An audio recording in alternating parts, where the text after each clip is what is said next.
काँग्रेसची भूमिका घेतली का जनांगे पाटलांच्या मागणीवरती आतापर्यंत?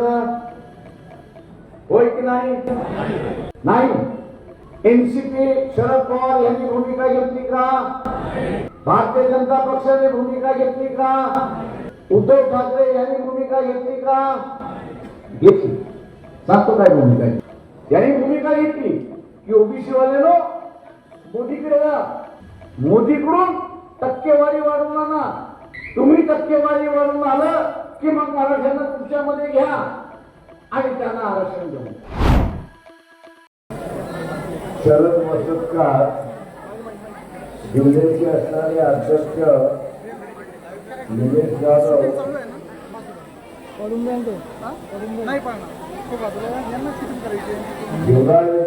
जिल्ह्याचे भागाखालचे अध्यक्ष, बुलढाणा तालुक्याचे अध्यक्ष मनोज खरात, बुलढाणा शहराचे अध्यक्ष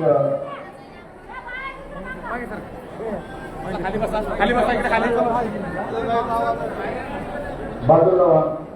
आता पाठीमागून मोबाईल लागले काही तुम्हाला अर्थ नाही, खाली बसून घ्या. त्याच्याच बरोबर या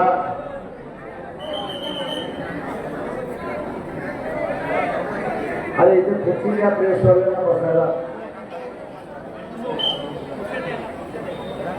खुर्च्या द्या बसायला प्रेसवाल्यांना, म्हणजे पाठीमाग गुमावून कमी होईल.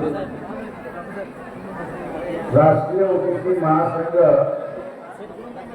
बबनराव तायडे त्यांचे प्रतिनिधी इथे आहेत. मल्हार सेनेचे असणारे लवजी शिवाळे आहेत. समता परिस्थितीचे असणारे दत्ता खरात आहेत. बारामतीदार महासंघाचे गजानन काकडे आहेत. तिन्ही महासंघाचे असणारे जयेश भिसे आहेत. माळी सेवा संघ यांचे अरविंद शिंगाडे आहेत. कुंजी युवा मंचचे प्रतीक लोखंडकर आहेत.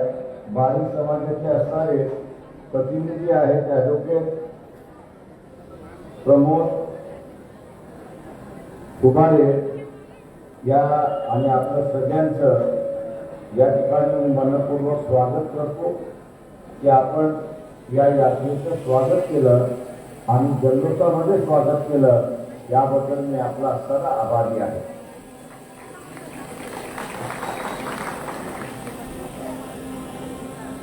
मित्रो, उद्या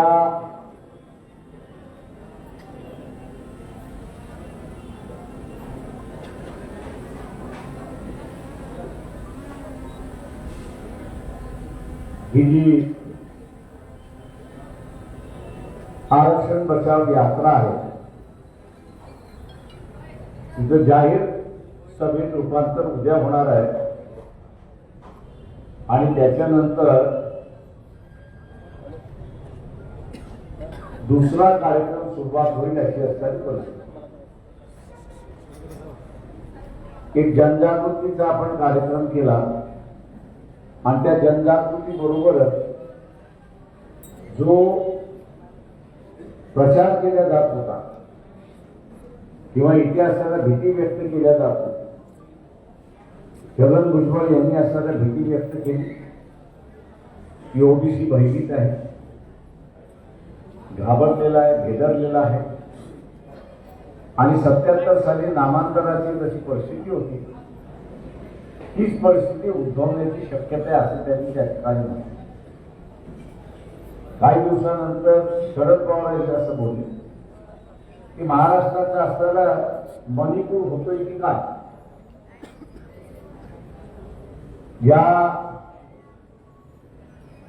पार्श्वभूमीवरती आम्ही असणारं आरक्षण बचाव यात्रा त्या ठिकाणी सुरुवात केली आणि उद्या जाहीर सभेमध्ये रूपांतर होत असताना आम्ही 100% असं म्हणू शकतो की ही जी भीती व्यक्त करण्यात आली होती ती आता नाहीशी झाली. ही आता नाहीशी झालेली आहे. म्हणजे दंगल होणारी जी परिस्थिती होती ती नाहीशी झालेली आहे. पण जे मतभेद आहे टोकाचे मतभेद ते अजून काय नाही, ते मतदान झाल्यानंतर निघतील असं मला वाटतं. टोकाचे मतभेद काही आहे की जरांगे पाटील यांची ती मागणी आहे की मराठा समाजाला ओबीसीतून आरक्षण द्या. या संदर्भात कोण करतात? राजकीय पक्षाने भूमिका घेतली असती, राजकीय पक्षाने भूमिका घेतली असती तर कदाचित लोकांना भूमिका घ्यावी लागली, पण राजकीय पक्षाने भूमिका घेतली नाही म्हणून लोकांनी भूमिका घ्यायला सुरुवात केली आणि त्या भूमिकेमध्ये 2 तट प्रत्येक गावामध्ये पडलेले.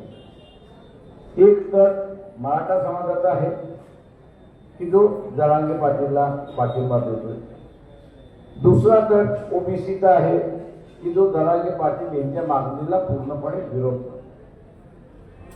टोकाची भूमिका तिथपर्यंत टोकाची आहे की ओबीसी म्हणतोय की मी मराठा समाजाच्या उमेदवाराला मतदान देणार नाही आणि मराठा समाज असं म्हणतोय की मी ओबीसीच्या उमेदवाराला मतदान देणार. बऱ्या कौशल्याने आणि असताना हे राजकीय मतभेद झाले. या राजकीय मतभेदाचं सामाजिक परिवर्तन होणार नाही याची आम्ही दक्षता आहे.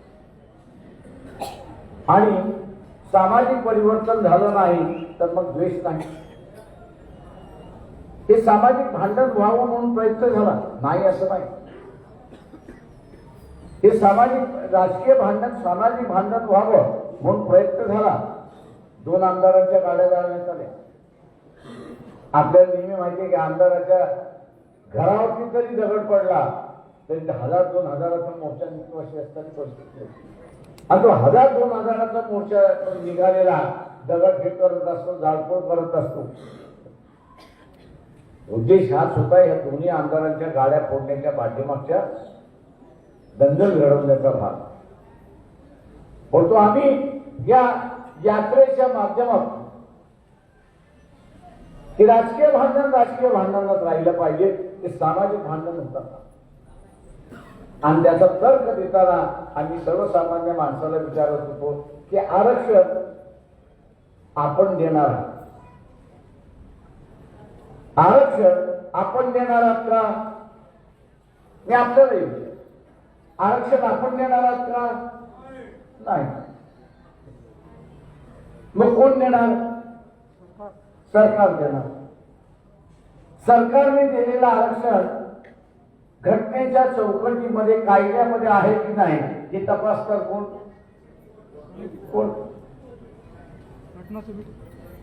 आणि मग आपल्या हातामध्ये काय? मतदान. या मतातून आपण काय करू शकतो?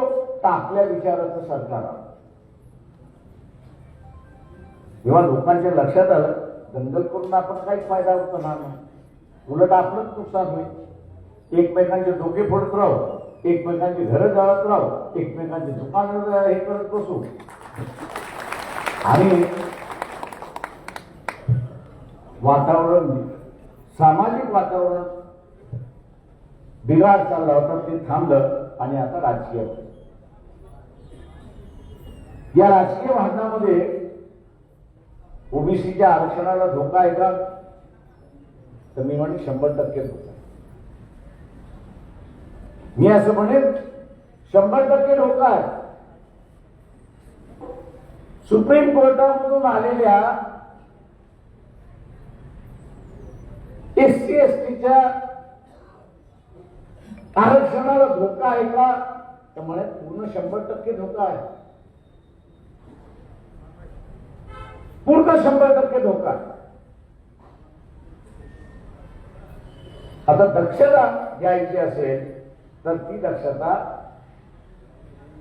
आरक्षण वाद्यालाच घ्यावी लागेल आणि जो आरक्षणाचा लाभार्थी आहे त्याला घ्यावी लागेल हे लक्षात घ्या. आता घ्यायची कशी?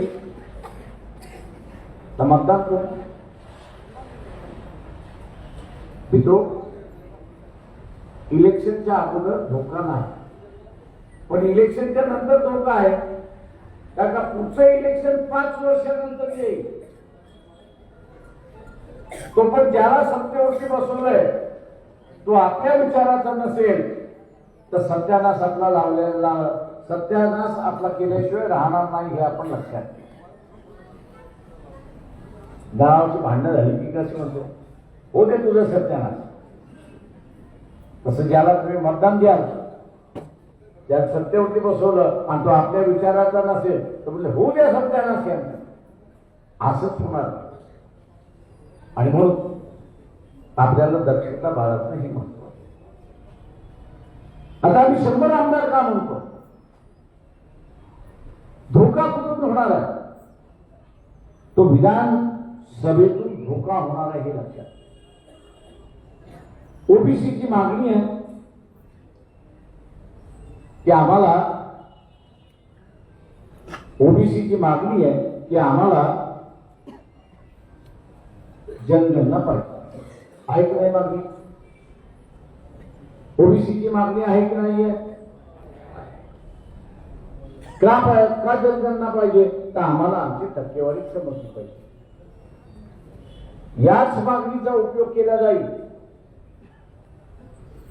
याच मागणीचा उपयोग केला जाईल.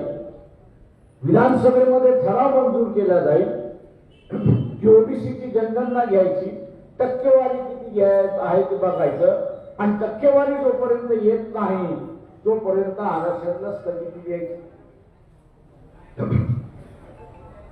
तोपर्यंत आरक्षणाला स्थगिती द्यायची. स्थगिती दिल्यानंतर तुम्ही काय करू शकता का? आपण सर्व मिळून काय करू शकतो का? अजिबात काहीच नाही.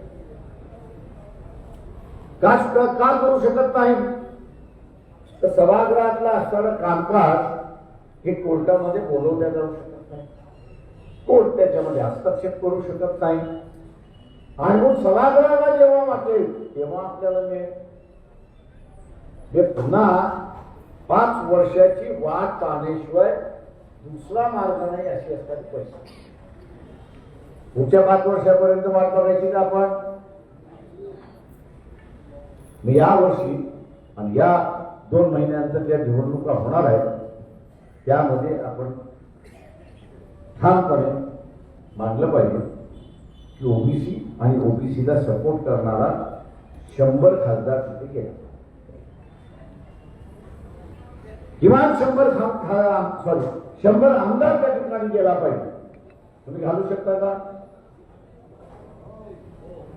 कसं मला सांगा बरं.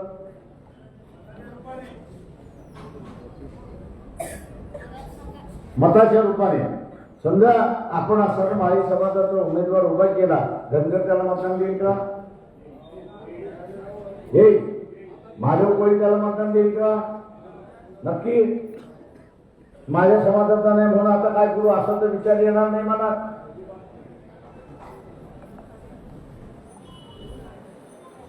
त्याच्यामुळे आपल्याला यावेळेस ओबीसी म्हणूनच आपल्याला असणारं मतदान करून घ्यायचं आहे आणि 100 ओबीसीचे आमदार आपल्याला त्या ठिकाणी पाठवा.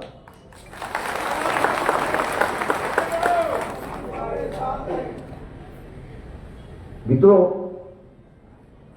आपण जसं म्हणतो 100 पाठवा, तसे आपले विरोधक सुद्धा प्लॅनिंग करतात 100ची. नाही असं नाही, ते प्लॅनिंग करतात की 100 गेले पाहिजे, हे प्लॅनिंग करतील 150 गेले पाहिजे. पण याच्यातला सगळा 100 2 झाले, 200 झाले, 288 शिल्लक राहतात. या 88 पैकी 57 मतदारसंघ अत्यंत महत्वाचे आहेत. आपण हे कुठले आहेत मतदारसंघ? हे 57 मतदारसंघ कुठले आहेत?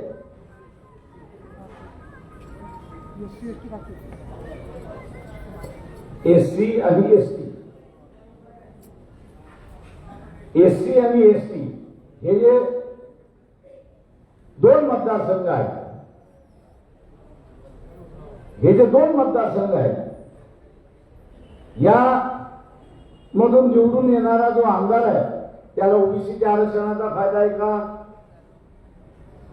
आहे का? तर नाही. आरक्षणाचा फायदा आहे का? तर निश्चितपणे आहे.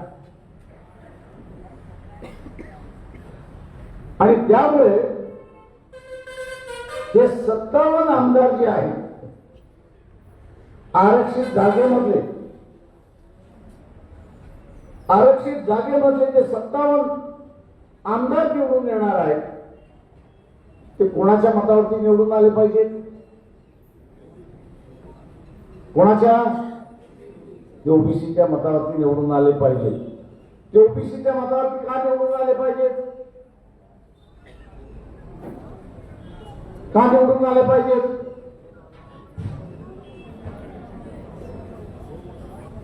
बहुमत. बरोबर. त्याला 145 बहुमत आहे. हे 57 झाले तर आपल्याकडे बहुमत येतं. आपण जसा प्रयत्न करणार आणि आपल्यामध्ये थोडासाही हलगर्जीपणा झाला हे लक्षात घ्या. ते विरोधक बसलेले तोही तेच प्रयत्न करणार की हे 57 आमदार आपल्याकडे आले पाहिजेत. तो आरक्षणवादी जरी असला तरी तो म्हणेल मला त्यांनी निवडून आणलेलं आहे, माझा नाईलाज आहे, मला त्यांच्यातून मतदान करावं लागेल. आणि म्हणून हे 57 हे वंचित बहुजन आघाडीचे निवडून आले पाहिजेत हे आपण असताना लक्षात. हे 57 वंचित बहुजन आघाडीचे निवडून आले पाहिजे हे आपण बघितलं पाहिजे. माझं आव्हान आहे आपल्या सगळ्यांना की ही साधी सुधी लढाई नाही. मागच्या वेळेस जे घडलं नाही ते आता घडलं. काँग्रेसने भूमिका घेतली का जरांगे पाटलांच्या मागणीवरती आतापर्यंत? होय की नाही? नाही. एनसीपी शरद पवार यांनी भूमिका घेतली का? भारतीय जनता पक्षाने भूमिका घेतली का? उद्धव ठाकरे यांनी भूमिका घेतली का? घेतली. सांगतो काय भूमिका घेतली? यांनी भूमिका घेतली की ओबीसी वाल्यानो मोदीकडे जा, मोदीकडून टक्केवारी वाढवून आणा. तुम्ही टक्केवारी वाढवून आलं की मग मराठ्यांना तुमच्यामध्ये घ्या आणि त्यांना आरक्षण घेऊन जा. हा त्यांचा तोडगा आहे. आता हा ओबीसीला परवडणारा तोडगा आहे का?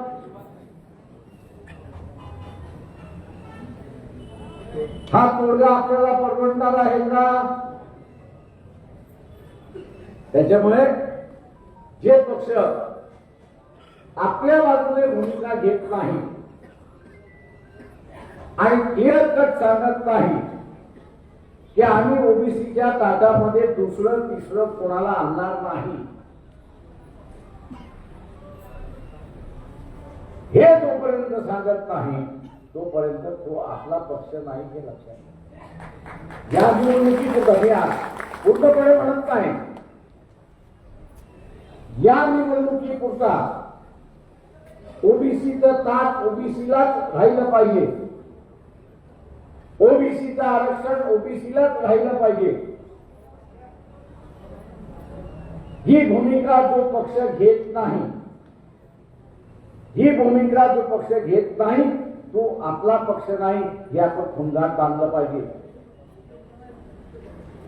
उद्या बजरंग आरएसएस वाले येतील, हिंदू महासभावाले येतील की आपण तर धर्म तर एकच आहे. त्यांना म्हणायचं होय आपला धर्म एकच आहे,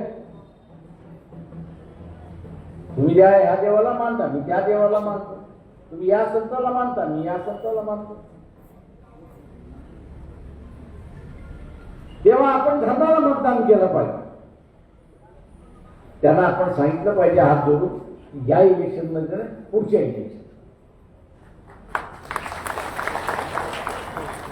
या इलेक्शन मध्ये नाही पुढच्या इलेक्शन मध्ये तुम्ही भूमिका घेतली नाही माझ्या बाजूने ओबीसीच्या बाजूने तुम्ही भूमिका घेतली नाही, म्हणून आता माझं आरक्षण मलाच वाचवायचं, माझं आरक्षण मलाच वाचवायचं आहे. आणि माझं आरक्षण मलाच वाचवायचं असेल तर पहिल्यांदा तुला मला रिजेक्ट करावं लागेल या इलेक्शन. ही ताकद आपण सगळेजण ठेवणार नाही का? एक चूक झाली तर समजा हे आरक्षण संपलं. हे मगाशी म्हटलं की माध्यम काय राहणार आहे तर विधानसभा हे माध्यम राहणार, विधानसभा हे माध्यम राहणार आहे. आणि त्या विधानसभेच्या एकदा मार्ग अवलंबला की कोर्ट नाही, तुम्हाला 5 वर्ष त्याची वाट बघावी लागते. पुढच्या निवडणुका येईपर्यंत तोपर्यंत जे अनेक जण आरक्षणामुळे सक्षम झाले. 90 साली गावामध्ये आपला तलाठी होता का, ग्रामसेवक होता का, डॉक्टर होता का, इंजिनियर होता का, IAS अधिकारी होता का, IPS अधिकारी होता का? नाही. VP सिन्हाने 7 ऑगस्टला ओबीसीचं आरक्षण जाहीर केलं आणि त्यानंतर या 30 वर्षाच्या कालावधीमध्ये एक पिढी आपल्याला सत्ताधारी झाली. मी सत्ताधारी या अर्थाने म्हणतोय की तो सत्तेमध्ये जाऊन बसला, ऍडमिनिस्ट्रेटिव्ह सत्तेमध्ये जाऊन बसला, राजकीय सत्तेमध्ये सुद्धा जाऊन बसला की ज्याला सुप्रीम कोर्टाने स्टे दिली. राजकीय आरक्षण, ग्रामपंचायत, पंचायत समित्या, जिल्हा परिषदा, नगरपालिका, महानगरपालिका इथं स्टे आलेला. तोच मार्ग अवलंबल्या जाणार हे आपण लक्षात घ्या. आणि म्हणून यावेळी सतर्कतेनं राहणं हे महत्वाचं आहे. लोक असं म्हणतात की मी धर्म जो मानतो त्या पक्षाला म्हणतात आणि ते मला. पण मी असं विचारतो की जो पक्ष असा प्रचार करतो की धर्म खतऱ्यामध्ये आलेला आहे. मी एका मौलवीला गाईड सभेमध्ये विचारतो तो बोला इस्लाम खतरे में है. मतलब 2 मिनट बाइक देती क्या? बोले क्यों? मैं एक सवाल पूछता. मैंने कहा आप इस्लाम धर्म से परिवर्तन कर रहे हो, इस्लाम धर्म छोड़ रहे हो? बोले तुम्हारा क्या सवाल पूछ रहे आप?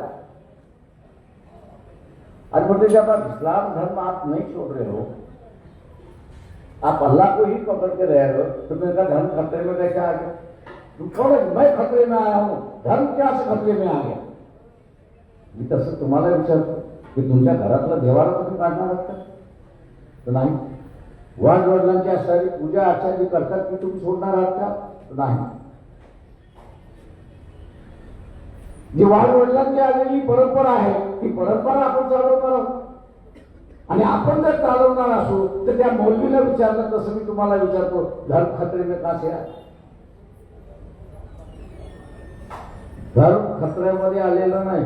तुमचं आरक्षण, ओबीसीचं आरक्षण खतऱ्यामध्ये आलेलं आहे, SC STचं आरक्षण खतऱ्यामध्ये आलेलं आहे, हे आपण लक्षात घ्या. आणि म्हणून औरंगाबाद आपल्याला जवळ आहे, 2 तासाचा प्रवास आहे इकडनं, 2 तासाचा प्रवास आहे. राजकीय ताकद दाखवणं हे आज आलुतेदार आहे, बलुतेदार आहे, कुंभार आहे, लोहार आहे, सोनार आहे, सुतार आहे, कैकाडी आहे, मांगारदी आहे. माझ्या अगोदरच्या वक्त्यांनी म्हणतात की एक भीतीचं वातावरण होतं, ते आम्ही भीती घालवली. आम्ही असताना पूर्णपणे सांगतोय की खुशाल मतदान करा, ज्याला मतदान करायचं असेल करा, ओबीसीला मतदान करा, तुम्हाला कोणीच त्रास देणार नाही याची गॅरंटी आम्ही आपल्याला द्या.